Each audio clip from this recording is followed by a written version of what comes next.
দাদা আমি কিন্তু বড় বড় কাজ করি আমি কোনো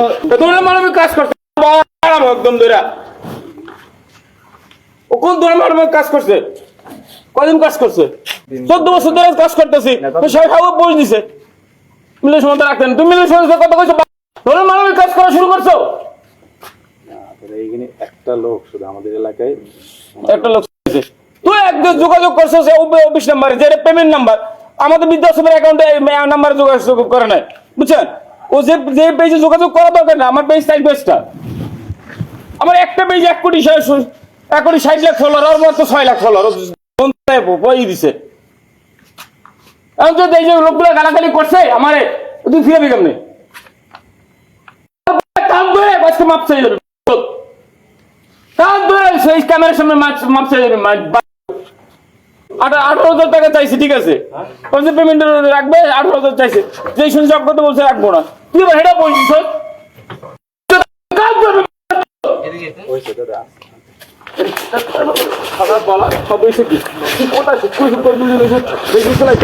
দাদা আমি কিন্তু বড় বড় কাজ করি আমি কোনো ভাই আমি আপনি কথা বলবেন না, কথা বলবেন না, একটা কথা বলবেন না। ঢাকা ভাই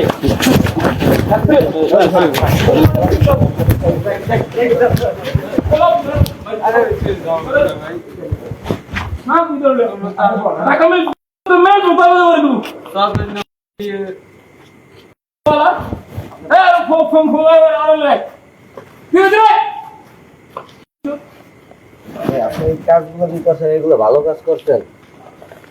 পোস্ট দিয়ে আপনি যে কাজটা করছেন পেজে যে গালাগালি করতে আছে, কালকে দিকে সারাদিন সাংবাদিকরা ফোন দিতে, সাংবাদিক ফোন দেবে, হ্যাং করবে, ত্যাং করবে, লাইবে সাংবাদিক না ব্যস্ত টাইম আছে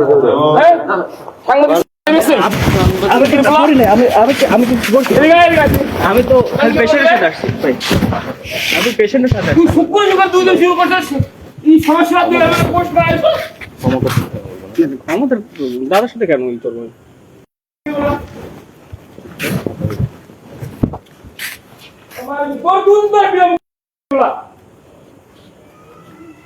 তুই শুক্র যুগ করে কেমন শুরু করছিস তুই আমার পোস্ট আমার নামে মেরে এক কান্দরে মারছবে কেমন খাই দিছে কালকে দিকে পোস্ট দিতে বাবা একটা বেশি নয়া যদি 8 টাকা পোস্ট দেয় তো আমার 200 টাকা পয়সা দিতে পুরো বিল্ডিংটা পুরো এগুলো যত 200 অসম্মান করে লেখা তুই ফেসবুকে টাকা পোস্ট বাবা তুই টাকা ইউজ করছিস তুই একটা ইলেকশন যে মিলিয়ন টাকা চলে গেছি কে বলা চিকিৎসা ধরে চিকিৎসা মামা মামা দিলো আমার কান্দরে কি মাসে ক্যামেরা সামনে আর মাপনা ছেলে যাই দেব তো এক মাস থাকবে এনে কত ধান্দা বাট পারিয়ে দেখবি এবার যাবি এই দিন কালকে দিকে বলছেন আমরা মানে ইলিয়াস ফোনদা আর বোদা একটা পোস্টের কারণে তুই ইলিয়াস ফোন দেবে, অমুক ফোন দে, আপনি ইয়ে করেন, বাটপারি করেন, আপনি এনে ধান্দা আছে। তুই আমার পোস্ট ডিলিট করছিস, তুই আমার এনে আইছস না আমার পোস্ট আছে আমি মিনিট টাকা চলে গেছি পোস্টের প্রতিটা কমেন্টে আপনি বাটপারি করেন। আমি ডিসি পোস্ট, আপনি একটু তুই চল ভিতর চল আরে লাই চলো ওই না কোন দলে কথা কম আর তো ঢাকার মেলাকার সাংবাদিক শুধু হিন্দু সমুদ্রের সময় দাঁড়ানো আছে তো ঢাকা মেল ঢাকা মেল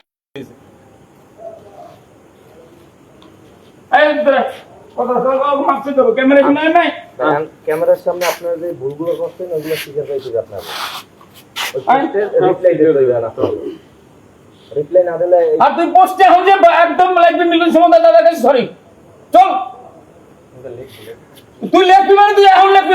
চল তাড়াতাড়ি। হ্যাঁ লিখে দিচ্ছি, দাদা লিখে দিচ্ছি। আমি আসার সময় কিন্তু বলছি বিলটা দাদার কাছে আসছে। কোন কোন জায়গা বলছো পুরাটা একটা দিব এর সাথে শান্ত হবে তুই ঢাকা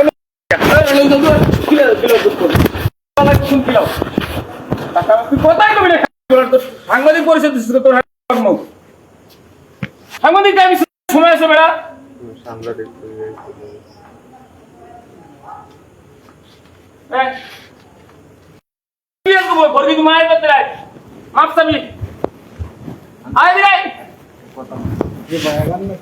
কথা বললেন হেলেন কিন্তু উল্টা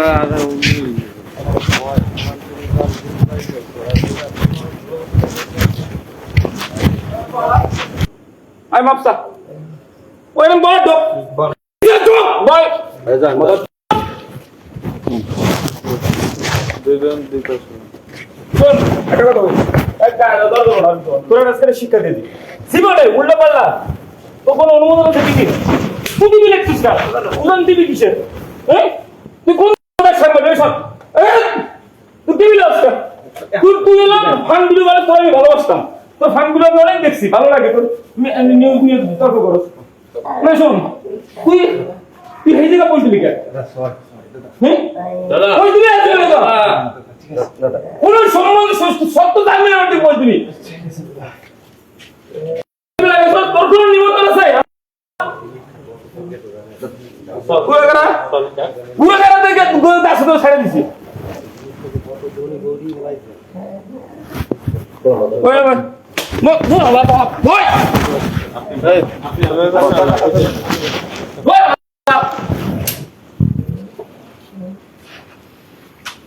জীবনে প্রথম একটা রুপি উঠে শিখছি হেঁটে নিয়ে আষ্টবার বলতেছি একবার আমার নিয়ে বসে আছে দাদার কাছে চলে দিতেছি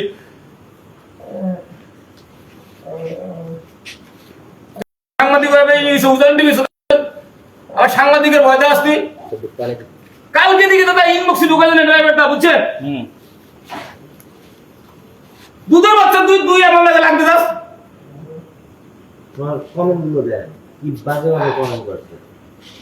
আমার একটা ওর একটা পেজ মাত্র 6 লাখ আমার একটা পেজ ছোট পেজটা একটা যেটা ছোট সেটাও 41 লাখ কালকে যাইয়া তোর চুপছি বাংলাদেশের ক্ষমতা আছে কালকে চলছি সব চুপ হয়ে গেছে আল্লাহ সমাজ সেবা শুক্র 2 দিনে হাওড়ি তুই আমার পিছনে লাগছো শুক্র 2 দিনে শুরু করে হাওড়ি আমার পিছনে লেগে গেছে